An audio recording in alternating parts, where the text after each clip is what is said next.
Buenas noches, hoy es jueves 30 de abril del año 2015, este programa 69 del año, el 2207 del ciclo. Resulta que el 1 de mayo, además de celebrarse el Día Internacional de los Trabajadores, no el Día Internacional del Trabajo, sino de los trabajadores, en conmemoración a la masacre de Chicago, por la protesta de los trabajadores. A propósito de eso, nos debemos un programa para el viernes que viene, donde vamos a hablar con Paula Peña. El programa de anoche espectacular, espectacular, de verdad. Yo celebro cada vez que hacemos programas de esos porque siento que contribuimos muchísimo a la formación de criterios y a la conciencia de cada uno de los ciudadanos que mira este programa. Nos debemos un programa porque yo antes de ayer hablaba con Paula y le decía, oiga, nunca hemos hecho nada sobre Adolfo Román Hijo, sobre el movimiento obrero cruceño, sobre las mutuales que tienen que ver con obreros y tienen que ver con el campo popular. Y hemos coincidido que sí, que lo vamos a hacer, estamos buscando a la persona, creo que ya la hemos conseguido. Pero mañana 1 de mayo, tenemos un hecho, además de lo ya señalado y seguramente de los discursos del presidente y de las cosas que van a pasar, tenemos un hecho que casi siempre queda simplemente en la recordación o en el enunciamiento, pero no se profundiza. Hace muchos años, todavía estábamos en PAT, estaba Robertito Barberí, tenía un programa en PAT, estaba yo con otro programa, y un día Robertito Barberí tuvo la osadía y el buen gusto de invitarnos a Carlos Hugo Molina y a mí, 3 descendientes de Andrés Ibáñez, a hablar de Ibáñez. Fue un programa espectacular, lamentablemente no está en nuestros archivos, está en los archivos de PAT, no lo hemos conseguido, estamos buscando la manera de que Roberto nos lo preste, creo que Carlos Hugo lo tiene, yo no sé qué lo hice ese programa, pero hablaba ayer con Pablo y le digo, oiga, hay que hacer a Andrés Ibáñez. Tiene que conocerlo la gente a don Andrés Ibáñez. Tiene que saber que el por qué lo matan es simplemente la consecuencia de una actitud de Ibáñez que molestaba al poder e interpelaba al poder central. Fíjense ustedes estas casualidades que tiene la vida, yo desciendo a Andrés Ibáñez por un lado, y por el otro lado de su más enconado enemigo político, don Antonio Bacadíes. Y ahí estamos nosotros metidos y siempre tratando de saber más de Ibáñez y de sus ideas, igualitario, federalista, político. La gente dice, no, era el líder de los Cambas. Viejo, a Andrés Ibáñez lo eligió este pueblo para diputado. O sea, no era de los Cambas, era de todos. Y le ganó a un hombre como Bacadíes, ¿no? Y el de los Cambas era hasta hoy, una actitud despectiva. No voy a decir racista, clasista. Yo prefiero todavía la vieja categorización y digo que es clasista. Pero hay que saber quién es Andrés Ibáñez y doña Paula Peña comienza contándonos este asunto. Dale. Bueno, en realidad Andrés Ibáñez Gil nació en Puerto Paila, eso ya lo hemos evidenciado, hemos encontrado su partida de nacimiento. Andrés Ibáñez era hijo de un reconocido político y miembro de una de las familias más importantes de Santa Cruz, Ibáñez Velasco. Su padre fue prefecto varias veces, él estudió Derecho, se graduó de Derecho y de ahí vino a Santa Cruz de la Sierra, donde fundó su partido en ese momento llamado el Club Igualitario. El Club Igualitario era un club como otro que pudo haber sido el Club Democrático o el Club de la Libertad. Pero el Club Igualitario fue muy importante porque desde 1874 comenzó a ganar las elecciones, en el 72 ganó las elecciones para la Diputación Nacional, en el 74 también, incluso le gana las elecciones a Antonio Bacadíes, un ilustre médico que se va a vivir al Beni después de esto. El Club Igualitario gana las elecciones del Consejo Municipal, gobierna la ciudad de Santa Cruz de la Sierra hasta 1878. En 1876 Andrés Ibáñez va a liderar, digamos, la lucha por el candidato Daza. Sin embargo, Daza, cuando llega al poder, nombra a otra persona, a Demetrio Roca, tan joven como Ibáñez, como prefecto de Santa Cruz. Andrés Ibáñez se levanta, ya se había levantado en los Pororós y en el Trompillo el año anterior, pero en 1876 va preso y a fines de septiembre hay un levantamiento entre los soldados que no le pagaban, se libera Ibáñez y el 2 de octubre él es nombrado prefecto por un cabildo popular. Andrés Ibáñez llega entonces al poder de la prefectura, comienza a gobernar y el 25 de diciembre de ese año proclama la federación. En el momento que Andrés Ibáñez proclama la federación en Santa Cruz de la Sierra es cuando empieza la persecución. No, nunca fue perseguido por igualitario, fue perseguido por federal.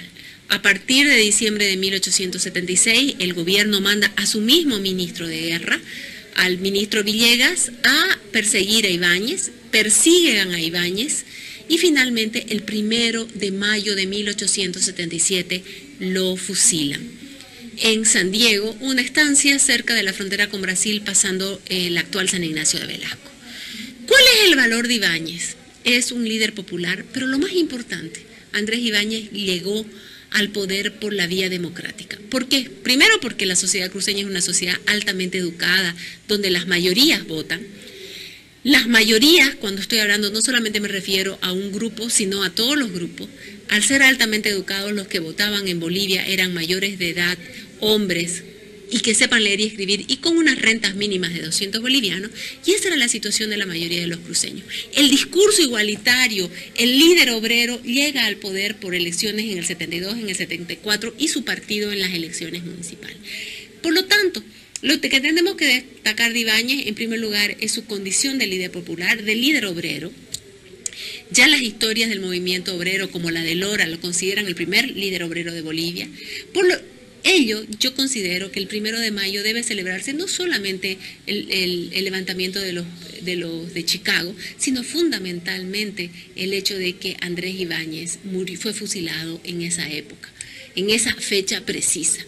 Además de eso, creo que Andrés Ibáñez también pone en el tapete un debate político que sigue vigente, como es el debate del federalismo. Andrés Ibáñez decía, cito sus palabras, el centralismo es el causante de la pobreza de estos territorios. Por lo tanto, solamente un régimen federal podrá hacer que lleguemos a la modernidad, al progreso y a las mejoras de las condiciones de vida. Entonces considero que Andrés Ibáñez, además de ser el primero en visualizar la lucha federal, es un hombre que debe ser reconocido como el primer líder obrero en Bolivia.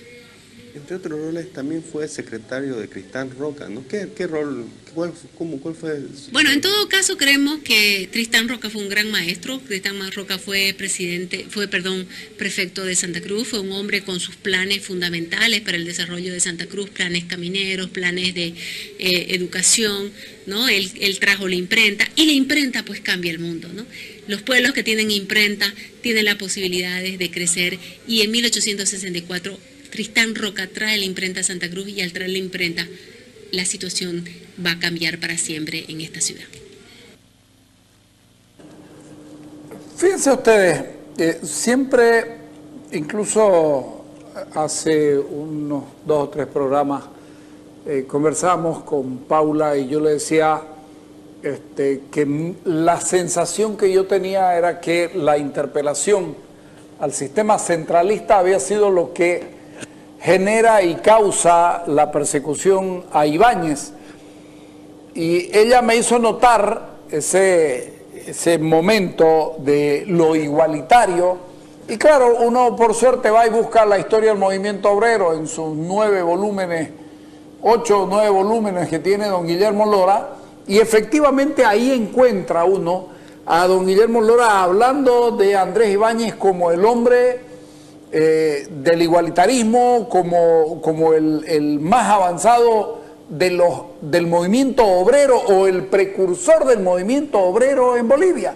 Otro mojón, digamos, que uno puede poner, porque el primer líder obrero, más allá de todo lo que sea, no, en Santa Cruz nunca hubo sindicato, en Santa Cruz nunca hubo obreros que lidericen nada en Santa Cruz, como siempre, ¿no? Esta repetida cuestión de que no, en Santa Cruz nunca se hizo nada, y venimos y nos encontramos con que la interpelación social de Andrés Ibáñez es más importante que, aunque están paralelos a la interpelación al Estado y a su forma de organización. Andrés Ibáñez postulaba el federalismo, forma parte del Club Federal, así como forma parte del movimiento igualitario, pero es importante que nosotros entendamos que Ibáñez tiene un lugar fundamental en Santa Cruz, y fíjense ustedes, debe ser el único líder al que lo proclama la derecha y lo proclama la izquierda. La derecha, por la parte, digamos, la derecha y los conservadores, sobre todo, por la parte federal, y la izquierda por la parte social. Todavía no, salvo la intelectualidad cruceña, los ha juntado estos dos elementos tan importantes de Andrés Ibáñez, pero hasta antes de eso, cada uno lo tira por su lado tratando de ganarle adeptos a una de las dos causas. Creo que es interesante, incluso el movimiento al socialismo, creo que tiene una ley de descentralización, Andrés Ibáñez, y no sé qué cosa como esa, o más bien la ley de autonomías, una cosa así, se llama Andrés Ibáñez, aunque no lo entienden a Ibáñez, y si lo entendieran a Ibáñez supieran que las autonomías están muy mal dibujadas en la ley de autonomía del gobierno, porque no quiere para nada dejar la centralización. Yo sugiero que nos vamos al corte y cuando volvamos vamos a escuchar. Hemos buscado a Sergio Antelo por un lado y a Carlos Hugo Molina por el otro para hablar largo de este asunto. Creo que vale la pena.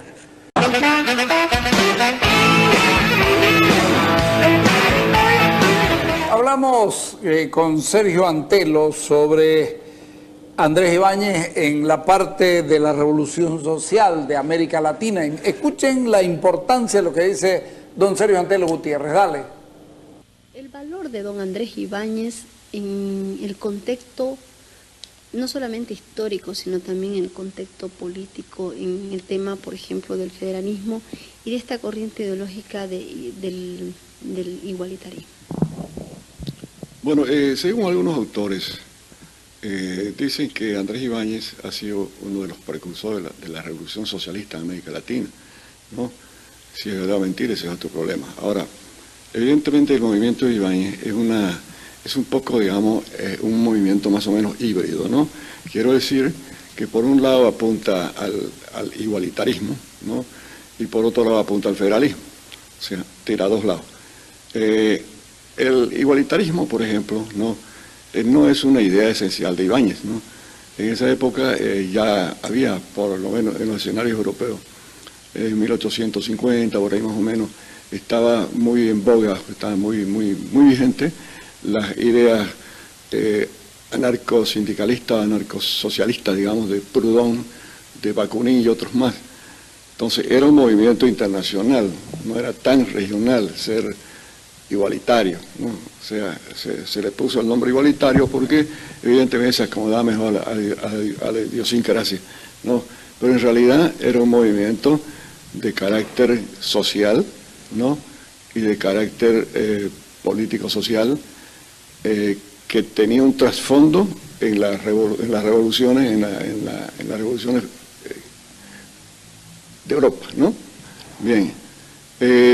presentar el tema igualitario en una sociedad tan conservadora como Santa Cruz, lógicamente no iba a caer muy bien, particularmente para las clases dominantes, ¿no? Por lo tanto, digamos, cuando Ibáñez insurge con su movimiento igualitario, ¿no?, todo el sector de la clase, toda la clase dominante, ¿no?, toda la clase, digamos, que comandaba este pueblo, porque tenía economía, se pone en contra, ¿no? Inclusive se asocia al enemigo, que era Villegas, o sea, a las tropas mandadas por el gobierno de Daza, ¿no?, se asocia a fin de liquidar el fenómeno Ibáñez, ¿no? Ahora, él incorpora el tema federal, porque el tema federal también estaba en boga, o sea, no era ningún invento nuevo, ¿no? Y hay que entender, por ejemplo, que también el anarcosindicalismo, o los anarquistas, o los socialistas utópicos, que se llamó también, como Proudhon y compañía, ya lo cité, ¿no?, el federalismo es parte de la propuesta política. O sea, ellos percibían, digamos, de que la única forma de llevar adelante una sociedad más o menos equilibrada, ¿no?, era a través del federalismo. Pero ellos planteaban el federalismo no en términos, digamos, solamente territoriales, o sea, decir, Santa Cruz, Benipando, etcétera, son estados federales, ¿no? Ellos plantean el federalismo desde el punto de vista de clase, o sea, eso quiere decir, por ejemplo, de que se federaban todos los productores, es una federación de productores en realidad, ¿no?, más que una federación de territorios. Ahora, el significado de Ibáñez en Santa Cruz ha sido muy importante, ¿no? Primero porque había desaparecido el mapa, ¿no? Había desaparecido el mapa porque algunos sectores en Santa Cruz no lo querían, o sea, lo siguen no queriendo, ¿no? Sin embargo, paulatinamente la figura de Ibáñez ha ido creciendo, ¿no?, ha ido imponiéndose como figura, como paradigma, digamos, en Santa Cruz, ¿no? Tal es así, por ejemplo, que la ley de descentralización, la ley de autonomía se llama Andrés Ibáñez, ¿no? Varios elementos, calles y barrios se llaman también Andrés Ibáñez. Por lo tanto, hay un rescate importante, histórico, de la figura de Andrés Ibáñez, ¿no es cierto? Posiblemente sea la figura más importante, no solamente del siglo XIX, sino del siglo XX, ¿no?, en cuanto a mensajes, en cuanto a movimiento, en cuanto a movilización social, ¿no?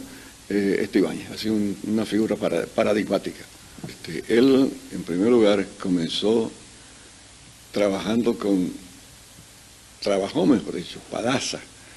Y Daza era el presidente de la República, ¿no? Era un centralista, pero a muerte, ¿no? Por eso, digamos, aparece la figura federalista Andrés Ibáñez, un poco, digamos, de contrapelo.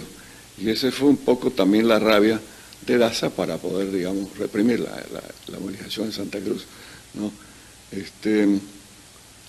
Hay que entender que Daza, ¿no?, no solamente fue una especie de dictador, ¿no?, fue el autor de la pérdida del litoral, ¿no?, del Pacífico, ¿no?, por sus estupideces, ¿no?, y fue el hombre que reprimió violentamente el movimiento de Santa Cruz, o sea, el movimiento de Andrés Ibáñez, ¿no? O sea, queda reivindicado Andrés Ibáñez y queda execrado Daza. La figura de Andrés Ibáñez se consolida por su fusilamiento en este caso o por este aporte ideológico político que hizo en su época. Yo creo que el mayor aporte que ha hecho Andrés Ibáñez, ¿no?, a la historia de Santa Cruz ha sido precisamente presentar objetivamente el modelo federal, ¿no? Y también desde el punto de vista social, en una sociedad conservadora como la nuestra, hablar, por ejemplo, de igualitarismo era un pecado, o sea, cometió dos pecados juntos, ¿no?, en su oportunidad. Ahora, el mensaje que ha quedado parte de Andrés Ibáñez ha sido y es muy importante, ¿no?, desde el momento de que plantea una modificación en la estructura del Estado, ¿no?, plantea, digamos, la necesidad de reformas sociales, plantea una forma igualitaria de distribuir la propiedad privada, particularmente el campo, ¿no?, plantea también la necesidad de que los sectores populares, que en ese momento eran numerosos, nomás era bastante numeroso, y además existía el voto censitario, que se llama. El voto censitario, como usted sabe, es un voto calificado, o sea, solamente podía votar la gente que sabía leer, y Santa Cruz era el departamento que tenía en ese momento, a pesar de que tenía menos población, el departamento que tenía más gente que podía votar porque sabía leer y escribir, ¿no? Entonces eso le favorecía a Andrés Ibáñez. Además, digamos, discutir las teorías de Proudhon o de Bakunin o otros más, ¿no?, se requería un cierto conocimiento de causa. O sea, nuestra sociedad no ha sido tan ignorante como la presume, ¿no? Generalmente, digamos, los andinos creen que Santa Cruz era un pueblo de salvajes, ¿no? Pero no es así. La historia demuestra claro y objetivamente que nosotros, por ejemplo, hemos tenido los mejores historiadores del país, ¿no? Y hemos aportado, si el término cabe, ¿no?, con ideas altamente revolucionarias, ¿no? Por ejemplo, yo comparo a Andrés Ibáñez a un hombre que no se lo cita en ninguna parte, porque también está execrado por la historia, ¿no?, a don Edmundo Roca Redondo, ¿no?, que también tiene su valor y se lo desconoce, ¿no? Aquí todos los cabos y los subtenientes tienen calle, pero no hay ni una palmera a nombre de Edmundo Roca, ¿no? Edmundo Roca, por ejemplo, además de haber sido alcalde de Santa Cruz, fue uno de los promotores del primer barrio obrero que se hizo en Bolivia. O sea, el barrio ese que queda al lado del cementerio general, eso lo planteó Edmundo Roca desde la alcaldía municipal, ¿no? Sin embargo, también lo han omitido muy a propósito, ¿no? Porque evidentemente el establishment, o sea, los grupos dominantes políticamente en su momento, ¿no?, apoyando los caudillos centralistas, ¿no?, prefirieron desconocerlo y apoyar otras alternativas, ¿no? Pero yo creo que vale la pena en este momento o en otro, digamos, recuperar un poco la imagen y la figura de Edmundo Roca y otros grandes dirigentes que ha tenido Santa Cruz, como el general Calleja, por ejemplo, ¿no es cierto?, y otros más que se los desconoce, o sea, nadie los conoce, pero existen y han tenido una incidencia fundamental en la historia de Santa Cruz. Bueno, el centralismo ha manejado, digamos, algunos paradigmas, ¿no?, como la idea de que se llama, esa ley se llama Andrés Ibáñez. Eso ha sido para agradar un poco, digamos, los sectores que propugnan desde Santa Cruz el federalismo, o algo parecido, la autonomía del federalismo, o mismo la secesión, ¿no? Pero, ¿cómo le explicaría? Pero, digamos, la importancia está en que las ideas quedaron marcadas, o sea, quedaron marcadas, ¿no? Los hitos quedaron marcados, a pesar del desconocimiento propositado de alguna gente, ¿no es cierto? Y eso, digamos, de alguna forma va creando la estela histórica, ¿no?, que hace a la vida de Santa Cruz. Y posiblemente después se evalúe con más claridad, con más objetividad todos estos hechos históricos, ¿no?, y se reconozcan las figuras que realmente pelearon por Santa Cruz de distintas posiciones políticas e ideológicas.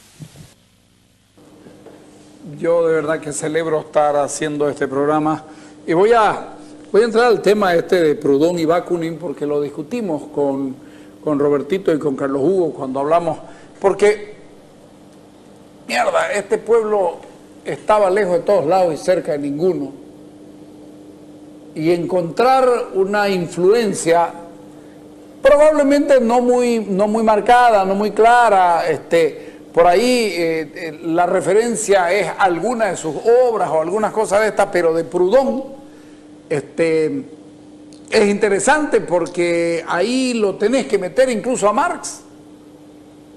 Imagínate vos, en un Santa Cruz que era tan lejos, que era tan difícil, tenías pensadores locales que no te hablaban de socialismo, pero que te hablaban de igualitarismo, que te propugnaban el sistema norteamericano de la modernísima democracia, porque la democracia moderna, le guste a la gente o no le guste, la democracia moderna se expresa en lo que hizo Estados Unidos con el nacimiento de su república o del Estado norteamericano, la Confederación de Estados, donde se impone un sistema federal que es imitado fíjense ustedes, por casi todos los países grandes en Latinoamérica, Argentina, México y Brasil, por dar tres de los ejemplos más claros. Entonces, efectivamente parece que juntar dos pecados como ser igualitario y federal es un problema muy grande para quien decide hacerlo o quien decide asumir una posición como esta. Yo celebro que don Sergio Antelo nos hable nos hable de Edmundo Roca Arredondo, que nos hable de Froilán Calleja Castro, porque fíjense ustedes, la influencia que puede haber ejercido el pensamiento ibañista en Edmundo Roca Arredondo como obrero, finalmente el movimiento igualitario, el movimiento socialista de Andrés Ibáñez, distribución de la propiedad privada, etcétera, etcétera, está bien que sobre todo en el campo, pero es que nuestra población casi siempre fue, en toda esa época fue más rural que urbana, ¿verdad? Entonces, creo que estamos frente a una situación sumamente interesante y que vamos a ir adentrándonos porque, como dice Sergio Antelo, el oficialismo, el pensamiento oficial del Estado boliviano, la historia oficial del Estado boliviano, instrumentalizan. A ver, ¿te sirve Ibáñez ahora para calmarlo a los cruceños? Me sirve, tráelo. Y listo, por ahí le echamos. Y el propio Raimi Ferreira era uno de los que estudió bastante a Ibáñez también.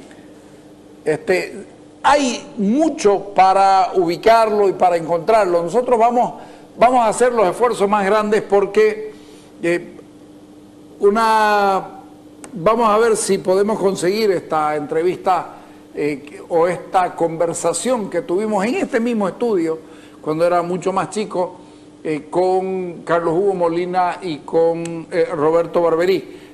Hablemos con Carlos Hugo Molina, la nota número 3, la elección de Ibáñez y todas esas cosas que ya van configurando lo que es la vida de Andrés Ibáñez. Dale. Quiero incorporar otro dato que fue parte de la investigación que me tocó realizar, y es que en ese momento en Bolivia existía lo que se denomina el voto censitario, esto es un voto calificado. Para poder ser ciudadano, la persona debía ser varón, las mujeres no votaban, debía ser mayor de edad, tener 21 años.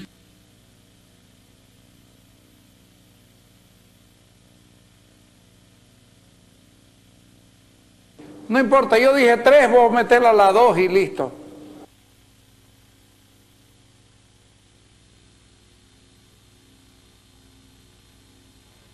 Para ubicar al personaje debemos recordar que Andrés Ibáñez era abogado por la Universidad San Francisco Javier.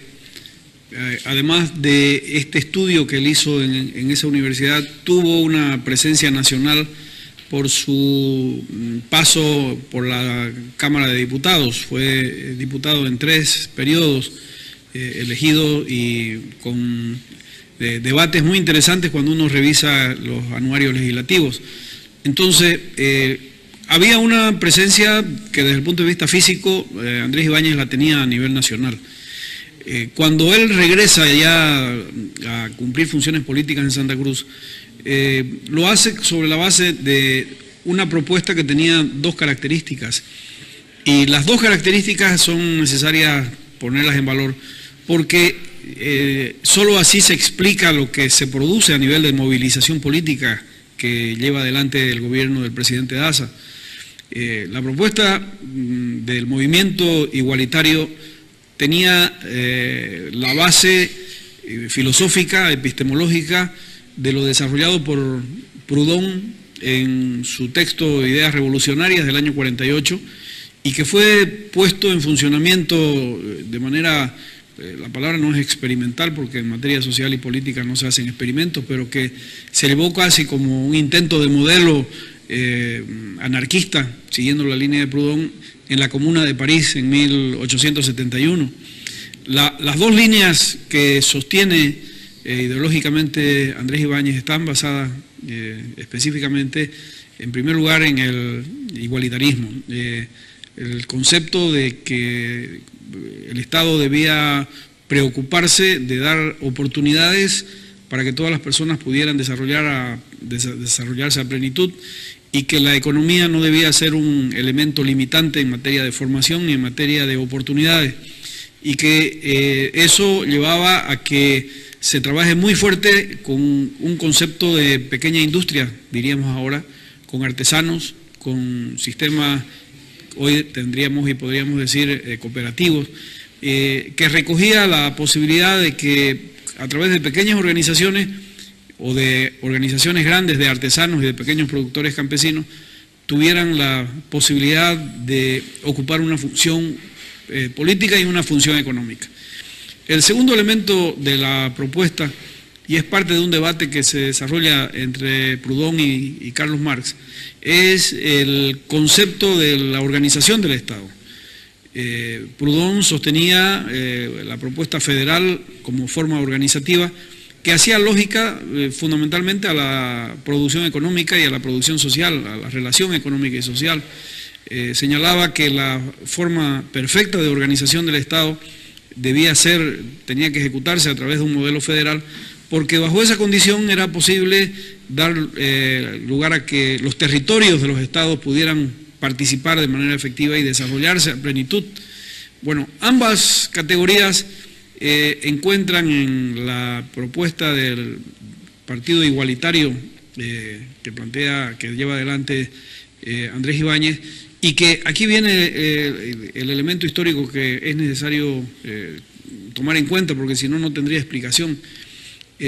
¿Por qué razón el gobierno del presidente Daza, Hilarión Daza, destina al propio ministro de Guerra, a Carlos de Villegas, que realice una marcha hasta Santa Cruz y luego una persecución hasta la frontera con el Brasil, hasta San Diego? En este momento es difícil llegar por tierra a San Diego, imaginémonos el año 1877, para resolver por la vía de la fuerza un movimiento que tenía en ese momento el calificativo de comunista. Cuando uno revisa los informes que el general Carlos de Villegas eleva a consideración del presidente, señala clara y objetivamente el término de el modelo comunista que Ibáñez y sus seguidores querían imponer.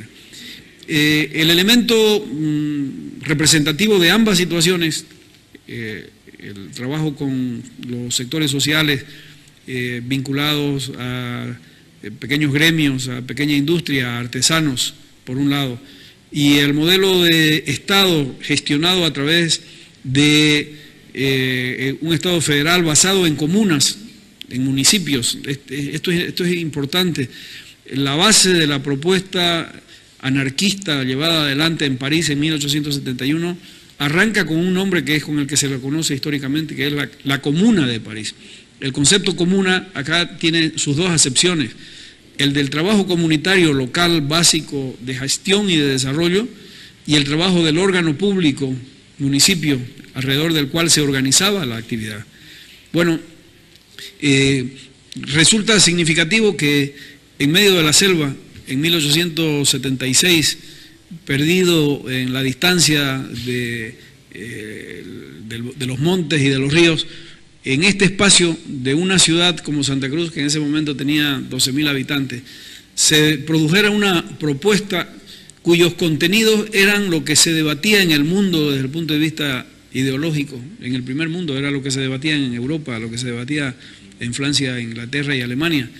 Y esto es lo que siempre llamó la atención, y no se encontraba el nexo que pudiera reconocer la importancia que tenía, que tuvo la propuesta de Andrés Ibáñez. Cuando hemos realizado nuestra investigación, nos hemos encontrado que hubiera sido imposible suponer una propuesta como la de Andrés Ibáñez en ese momento histórico sin entender la propuesta de Pedro José Proudhon en su tesis anarquista y en su tesis igualitaria y federal, porque si Andrés Ibáñez no hubiera seguido a Proudhon, lo que ya de por sí era notable, que en sus estudios y en sus investigaciones hubiera recogido esta preocupación, esta tesis que se desarrollaba en Europa, si no hubiese seguido a Proudhon, el mérito de Andrés Ibáñez hubiera sido mucho mayor todavía, porque ¿cómo se entendería que en medio de la selva surja una propuesta política e ideológica que era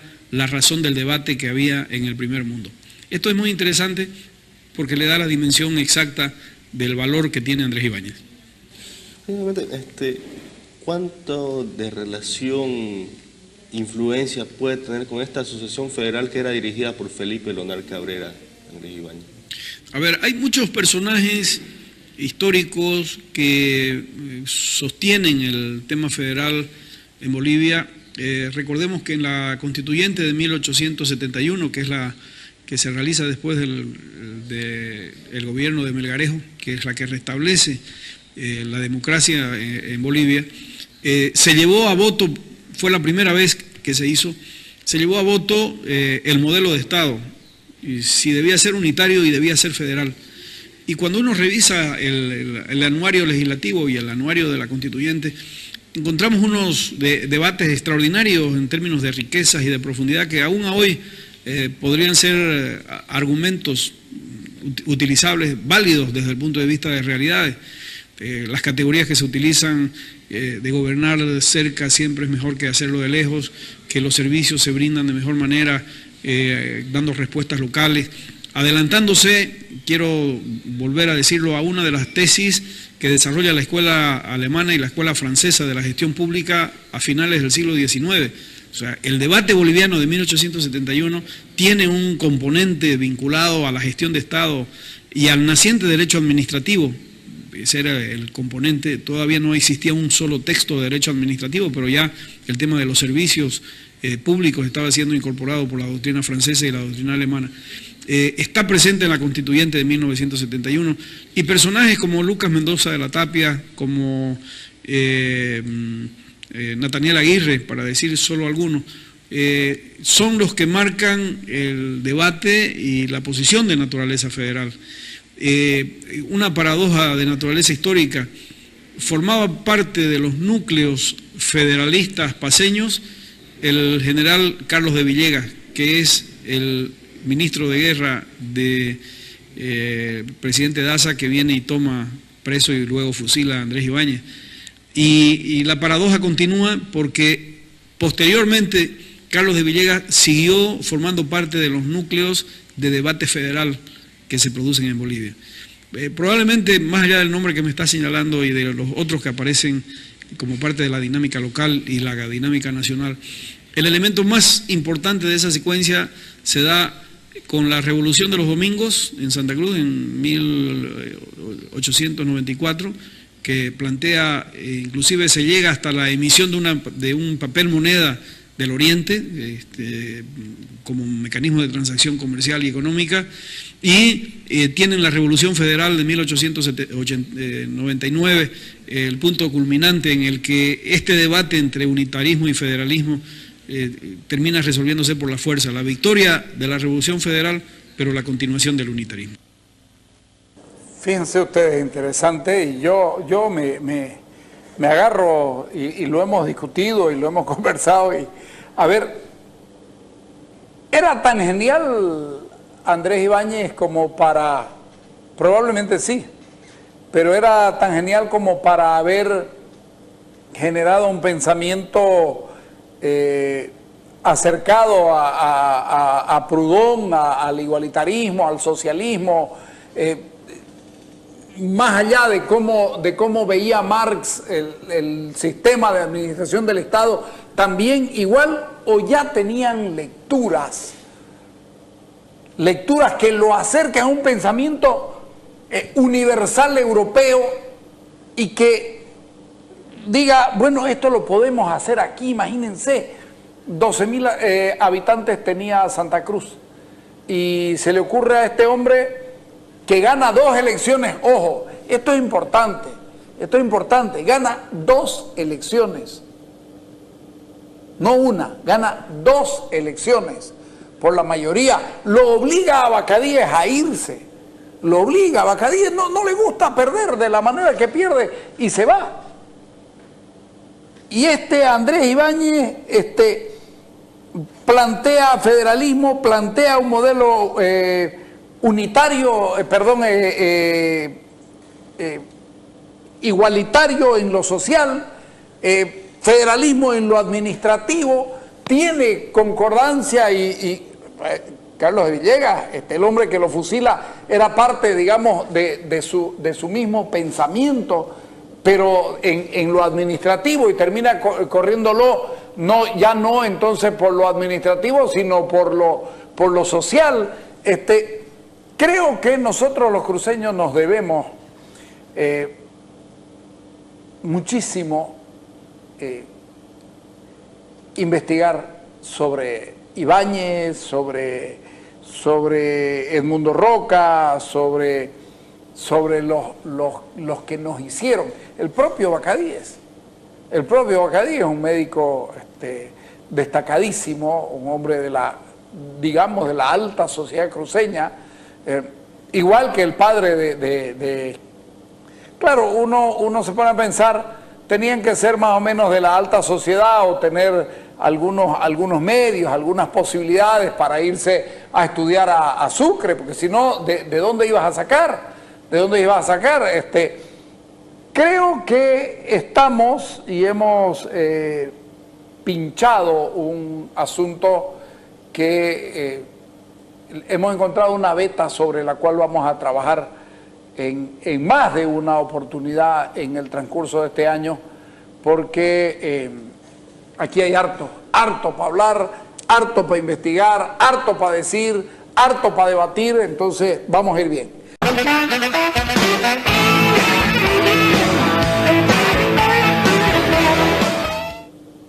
Hablamos de una guerra federal planteada ahí en el filo del comienzo del siglo y el final del anterior. La Paz se levanta, los departamentos del norte, digamos, pero en realidad es La Paz, el poder paceño, se levanta contra el sur y sobre todo contra Chuquisaca para llevarse la sede de gobierno y la radicatoria de la sede de gobierno a la ciudad de La Paz. Y esto bajo el argumento de un Estado federal, Hubo una guerra que se llamó la Guerra Federal, pero vaya uno a saber si hubo o no hubo una guerra federal como tal. Yo soy de los que cree hoy, después de la lectura y después de haber mirado un montón de cosas, que no hubo una guerra federal como tal, pero que el nombre sonaba bonito, y nosotros nos tragamos el nombre de la guerra federal durante muchos años. ¿Qué dijo don Sergio Antelo con relación al tema? Dale. ¿Hubo o no hubo guerra federal? En realidad no hubo guerra federal, ¿no? Porque en realidad hubieron escaramuzas, porque Andrés Ibáñez se enfrentó un par de veces, ¿no? con las tropas del gobierno, pero guerra, digamos, en estricto senso, no ha habido.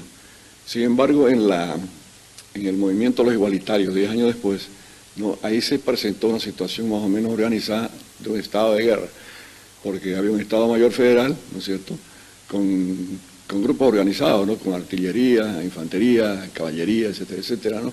A diferencia, por ejemplo, de Andrés Ibáñez, que se trataba más de un movimiento social, digámoslo así, organizado empíricamente, ¿no?, en torno a algunos comandantes, ¿no?, pero que no tenía una estructura militar, ¿no? En realidad no hubo guerra federal acá.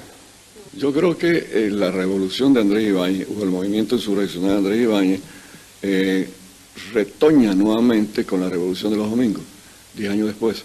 O sea, yo estoy hablando de 1890, más o menos, 92, por ahí, ¿no? Retoña el federalismo por la vía del movimiento federal de los domingos. Como le digo, mucho más orgánico, mucho mejor organizado. Ahora, ese movimiento, a pesar de que fue también reprimido por el gobierno central, ¿no?, se mantuvo latente, ¿no?, porque el movimiento federal, ya con muchas connotaciones muy especiales, insurge en la revolución de 1924, un poco antes de la guerra del Chaco, ¿no?, y de ahí surge una montonera de movimientos regionales en Santa Cruz, que algunos tildaron de separatistas, otros no, pero digamos se enfrentaban directamente al gobierno central, ¿no? El año 24, 1924, hubo un movimiento importante en Santa Cruz, ¿no?, con enfrentamiento armado, ¿no?, pero que no tuvo capacidad de triunfar por la incapacidad, digamos, por la incapacidad bélica, ¿no? ¿Qué nos puede quedar de todo este proceso del aporte en sí de don Andrés Ibáñez? Yo creo que ha sido una lesión histórica muy importante, ¿no? Porque Santa Cruz no tiene grandes figuras, digamos, que expresen un sentimiento político ideológico, ¿no?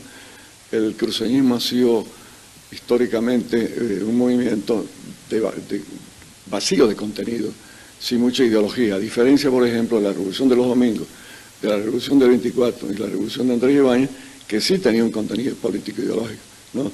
El igualitarismo, por ejemplo, era una, como le expliqué, ¿no? Era una tendencia socialista, ¿no? Utópica, ¿no? No era un socialismo científico al estilo, digamos, de Carlos Marx, ¿no? Ni mucho menos, pero era un socialismo presentado en esos términos, ¿no? Yo creo que todos estos movimientos se pueden ensamblar, ¿no? En uno solo prácticamente, con connotaciones distintas, por supuesto, en uno solo que concluye después de la Guerra del Chaco. Después de la Guerra del Chaco, digamos, el gobierno central, temeroso de que Santa Cruz se vaya del país, intervino Santa Cruz, o sea, intervino políticamente Santa Cruz, reprimió Santa Cruz, ¿no? A los efectos de que los movimientos federalistas, autonomistas o secesionistas, digamos, no avancen, o sea, queden ahí, ¿no? ¿Usted cree que hay algo que todavía nos queda en el país de esta corriente planteada por Andrés Ibáñez? Yo creo que sí, porque digamos, yo tengo una página de internet, ¿no? Para hablar precisamente de estos temas, ¿no? Y yo le podría garantizar a usted que una encuesta de opinión, sencillamente, así elementalmente hablando, no menos del 20% de la población se declararía federal, ¿no? Así sin preguntar mucho, digamos, ¿no? Si hubiera una campaña favorable, una campaña bien montada, ¿no? Hay encuestas que se han realizado aquí, ¿no? Donde se demuestra claro efectivamente que el 32% de la población de Santa Cruz es más que federal, ¿no? Entonces, digamos, estas ideas han prendido en la conciencia social, ¿no? Aunque los sectores, las clases dominantes, a veces no les conviene sacarlo. Lo han sacado, lo han utilizado instrumentalmente, pero no lo han cultivado, digamos, ¿no? Porque no les conviene. En algún momento sí les va a convenir seguramente, ¿no? Y en algún momento los otros sectores sociales más comprometidos con las reformas, con el progreso de Santa Cruz y todas esas cosas, lo van a sacar. Sale, siempre sale. La verdad es que lo va desafiando a uno esto. Y lo va desafiando en el sentido de que cuando uno habla de la guerra federal, en Santa Cruz hay un movimiento federal muy fuerte, efectivamente, en 1891, con lo que se llama la Revolución de los Domingos, y uno dice, ¿qué fue? ¿Por qué? Porque era don Domingo Ardaya y don Domingo Ávila, que son los líderes de la revolución. Da la casualidad que uno se llamaba Domingo Ardaya y el otro se llamaba José Domingo Ávila, que llegan a tener una junta gobernativa, que llegan a emitir moneda de los estados federales. O sea, no era poca cosa. Hay toda una cuestión que tenemos que investigar y que tenemos que trabajar y que tenemos que debatirla porque ya es tiempo de que hablemos de esto a partir de un hecho como el fusilamiento de Andrés Ibáñez. Ok, no nos vamos a quedar en el fusilamiento de Andrés Ibáñez. ¿Por qué lo fusilan? ¿Por qué las cosas se dan como se dan? ¿Por qué en este país las cosas son como son? ¿Por qué el centralismo termina adueñándose del nombre de alguien por lo social y no por la propuesta? Pero en la propuesta la emboscan, la manipulan, la propuesta, y dice, nosotros estamos haciendo autonomía, y no están haciendo autonomía, y no están haciendo federalismo, y son centralistas, y tampoco en lo social es que uno pueda decir, mierda, que estamos muy bien. Esa guerra federal boliviana, la famosa guerra civil de 1898, si no me equivoco, porque no soy muy bueno con las fechas, es la famosa guerra de liberales contra conservadores, los liberales paceños, los conservadores chuquisaqueños, que también la vamos a ir hablando. Yo les garantizo que este año vamos a volver sobre estos temas y probablemente tengamos hasta mesas redondas para hablar de esto porque va a valer la pena. Cuando volvemos, hablamos con Carlos Hugo Molina en la nota que habla de la elección de los diputados y de todas estas cuestiones sobre Andrés Ibáñez. Dale.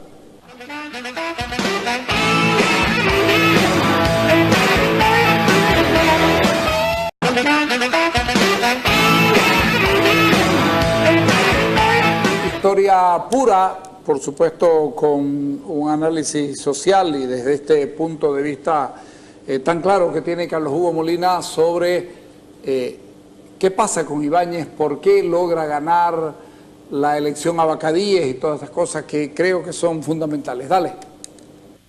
Quiero incorporar otro dato que fue parte de la investigación que me tocó realizar, y es que en ese momento en Bolivia existía lo que se denomina el voto censitario, esto es un voto calificado. Para poder ser ciudadano la persona debía ser varón, las mujeres no votaban, debía ser mayor de edad, tener 21 años, debía saber leer y escribir y además debía tener un ingreso, creo que eran 200 bolivianos en ese momento, que no provenieran del servicio doméstico, o sea, además de hombre, mayor de edad, saber leer y escribir, debía demostrar un ingreso que no tuviera origen en el servicio doméstico, porque se suponía que si alguien estaba dependiente de otro a través del servicio doméstico, el patrón, podía orientar, podía influir o podía definir el voto del asalariado, para decirlo en esos términos. Resulta que en la elección de diputados por el cual disputan el cargo estaba Bacadíes y Andrés Ibáñez, y en este caso ambos eran personas ligadas a lo que podría considerarse la oligarquía cruceña, y Bacadíes un poco más todavía por el carácter económico de potentado. Luego se va al Beni y hay hasta una provincia en el Beni que tiene que lleva su nombre y su apellido. ¿Cuál es la causa? Que confrontándose desde el punto de vista ideológico, porque Andrés Ibáñez pregonaba el igualitarismo, hay una serie de hechos casi con características anecdóticas, pero que demuestran la importancia de esto cuando él asume su calidad de descalzo, que era como andaba el pueblo, cuando se saca la levita y se queda con chaleco, el chaleco federalista, que era el que identificaba el movimiento, era la prenda menor de la levita, era el que usaba el pueblo. La forma de identificarse con el pueblo era usar el chaleco, no la levita, el frac. Entonces, todos estos elementos llevan a cuestionarnos cómo es que planteando una acción de naturaleza social, ideológica, tiene más votos que Bacadíes, que en el campo económico y social tenía todas las ventajas de ganar, asumiremos, porque los hombres pudientes que sabían leer y escribir y tenían recursos podían estar más cerca de alguien que era empresario que otro que estaba soliviantando a las masas. Bueno, el dato que hemos encontrado y que explica esto es que en Santa Cruz existían tres elementos que modificaban radicalmente esta situación. La primera es que el nivel de escolaridad de los varones estaba por arriba del 50%, y este es un caso notable en todo el país. El promedio de alfabetización en Bolivia en ese año, en ese periodo, estaba alrededor del 12%. Bueno, el 52% de los varones que vivían en la ciudad de Santa Cruz sabían leer y escribir. Primer dato. El segundo dato es que producto de la influencia de pensadores anarquistas, no hay otra forma más de entenderlo, Marchetti, uno, y de un francés que se me ha ido el apellido, alentaron la creación de gremios, de corporaciones y de artesanos. y habían sistemas de organización artesanal. En el censo de 1880 de la ciudad de Santa Cruz aparecen 3 años después de la revolución, lo que señala de que el cambio no debe haber sido distinto. La existencia de una cantidad extraordinaria de lo que vendrían a ser ahora cuentapropistas, el número de sastres, el número de artesanos registrados, el número de médicos y profesionales, el número de talabarteros, de carpinteros, de orfebres. Es increíble el número de personas que habían desarrollado y estaban registrados en el municipio como actores privados de desarrollo, que tenían ingresos, aquí es donde viene el tema, que tenían ingresos propios que no provenían del servicio doméstico y que además, desde el punto de vista de la otra condición electoral, que era el de saber leer y escribir, estaba dado precisamente en relación a ellos. Ese 52%, quitando lo que vendría a ser la oligarquía, el otro era parte del pueblo. Y un tercer elemento que es interesante señalarlo es que en el sistema de producción agrícola, y esto lo señala muy bien en una investigación Rosana Ibarnegaray, el modo de producción agrícola existente en Santa Cruz tenía incorporado la contratación de personal de trabajo agrícola. O sea, no era solo el mozo o el peón tradicional, el criado, para decirlo de alguna manera. En los periodos de producción de la caña, del arroz, de la fruta, las tareas agrícolas demandaban, los hacendados demandaban la contratación de mano de obra. Lo que quiere decir que además de ser productores, pequeños productores campesinos, tenían también un salario que era pagado en metálico, no en especie. Bueno, esa configuración da como consecuencia que una propuesta socialista, anarquista, siguiendo a Proudhon, hubiera merecido la respuesta electoral de un grupo humano que siempre fue asumido como conservador, como de derecha, para utilizar términos actuales. Bueno, en Santa Cruz siempre hubo una base de naturaleza social. Estoy dando los datos que están expresados no solo en el censo, sino en los datos objetivos que registra la nómina de las personas que cumplían estas funciones y el ingreso que tenían, y además el dato que ofrece el profesor Abelino Peredo en una investigación sobre el tema de la educación en Santa Cruz, que señala que en ese periodo el 52% de los hombres sabían leer y escribir. Más allá de las diferencias políticas e ideológicas que habían con Bacadíes y que se expresan en el proceso electoral en que ambos se confrontan, precisamente por un desliz de Bacadíes referido al origen social de Andrés Ibáñez, fue cuando él se saca la levita y queda con chaleco.